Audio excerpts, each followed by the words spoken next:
Kakinada special కట్ట చేపల పులుసుని ఎలా తయారు చేసుకోవాలో చూపిస్తానండి. ఇది చాలా సింపుల్ గా తయారు చేసుకోవచ్చు. వంట రాని వారు కూడా ఒకసారి ఈ వీడియో చూసారంటే ఈ కట్ట చేపల పులుసుని తయారు చేస్తారండి. 1 డజన్ వరకు కట్ట చేపలను తీసుకున్నానండి. ఇలా శుభ్రంగా కడుక్కున్న తర్వాత కొద్దిగా పసుపు అలాగే ఉప్పు వేసుకుని ఈ విధంగా చేపలకి అప్లై చేసిన తర్వాత ఇందులో కొద్దిగా నీళ్లు పోసుకుని ఇలా క్లీన్ చేసుకుంటే చేపలు అనేవి నీసు వాసన రాకుండా ఉంటాయండి. 1 స్పూను కారం వేసుకోవాలి. 1/4 టేబుల్ స్పూన్ పసుపు, 1/2 టేబుల్ స్పూన్ సాల్ట్ వేసుకోవాలండి.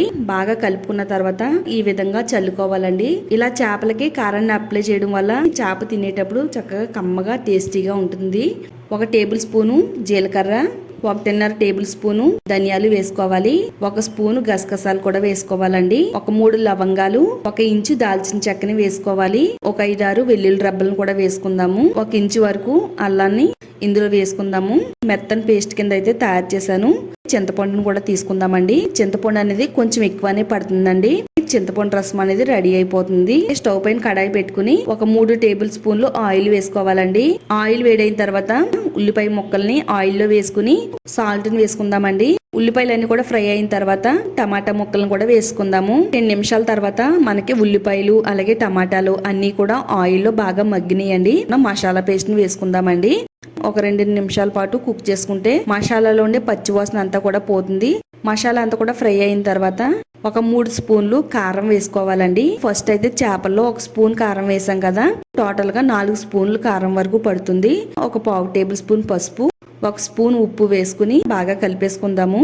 ఆయిల్లో ఈ కారం కూడా కుక్ అయిన తర్వాత చేపలని కూడా ఇందులో వేసేసుకుందామండి. 2 వైపులకి తిప్పుకుంటూ చేపలని చక్కగా ఈ విధంగా కుక్ చేసుకోవాలి.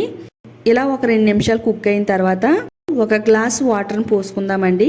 ఇక్కడ నేను చూపించిన విధంగా గిన్నెని పైకి లేవతీసి ఈ విధంగా రౌండ్ గా తిప్పుతున్నట్టయితే మనకు అన్ని కూడా చక్కగా కలిసిపోతాయండి. మూత పెట్టేసుకుని 3 నిమిషాల పాటు స్టవ్ ని మీడియం లో పెట్టుకుని కుక్ చేసుకుందాము. చేపలన్నీ కూడా చక్కగా కుక్ అయినాయి. చింతపండు రసాన్ని కూడా ఇందులో వేసేసుకుందామండి. ఉప్పు కారం సరిపోయిందో లేదో చూసుకోండి.